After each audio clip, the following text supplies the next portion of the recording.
right, all wars come with a hefty price tag, and whether we realize it or not, it is us, the taxpayers, footing the bill. And the war on meth is no different. And though the true cost is difficult to tally, meth costs Michigan taxpayers tens of millions of dollars every year. But a growing number of people on the front lines believe there's a magic bullet for this national epidemic. Our Jared Worksma has been examining this issue for weeks. He joins us now live in studio with more. Jared? Yeah, Kate. Last year, state police recorded 141 meth dump sites and 325 labs. Now, even if no innocent victims are poisoned, burned, or blown up by these sites, each one requires a costly and often dangerous cleanup. Even afterwards, the area must be condemned pending remediation by the property owner, which often is never done, leaving abandoned meth labs as far as the eye can see. Now, we will never stop meth use. However, law enforcement says we can greatly reduce the collateral damage if we stop the labs. Many believe the solution is clear, but few are willing to accept it. The stuff is so addictive that the people that make it soon become addicted. The chemicals themselves are extremely potent and very dangerous. We've seen apartments explode, we've seen houses explode, we've seen cars explode. It's filling up the jails, it's filling up the prisons. From cleanup, prosecution, health care, foster care, it's a burden to the taxpayer. A Rand Health study shows meth costs the U.S. as much as $48 billion annually. That was in 2005.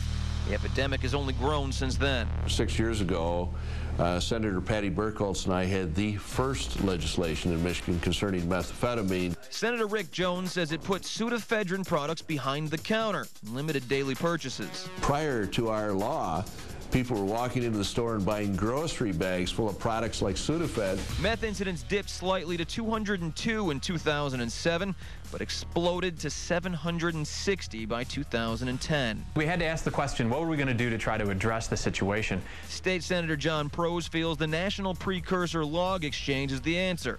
And on January 1st, 2012, Michigan became the 18th state to implement NPLEX. How do you think it's been in terms of being effective?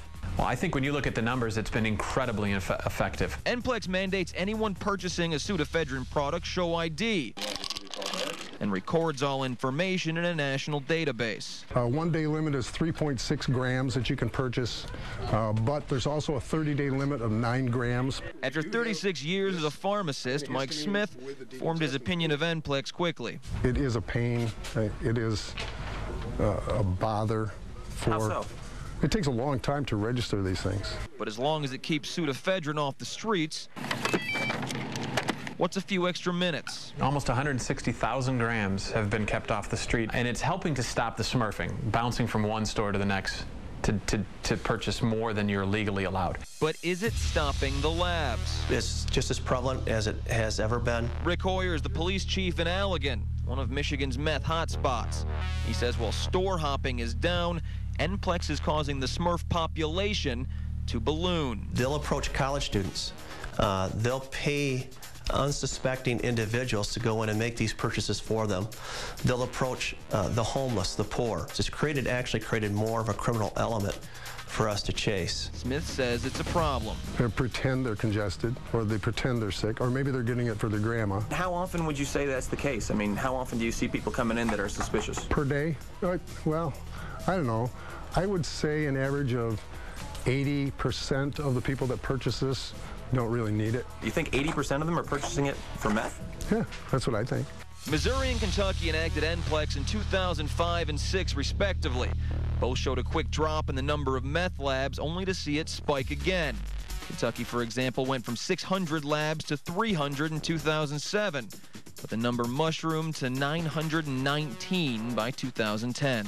Have you seen any of these trends around the country, and what do you think about them? Well, we've only had 1 year of NPLEX being in place in the state of Michigan, and the numbers are pretty staggering. Drug teams around the state say the NPLEX database is a crucial tool for making arrests, but not for stopping labs. Meth lab busts actually went up 22% last year, after the inception of NPLEX. In fact, only 2 states have shown the ability to keep meth manufacturing suppressed: Mississippi and Oregon, neither of which rely on NPLEX. But if it's not being shown to stop the labs, what good is it? I would want to understand exactly what was happening in Oregon. Hoyer says he's been studying that for years. It works. That's not an anecdotal. It's not my opinion. There's a cure, and it's making pseudoephedrine a prescription drug.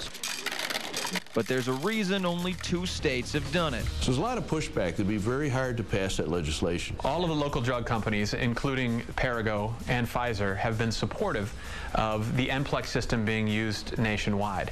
We went to Perrigo and Pfizer to ask why. Perrigo denied us an interview.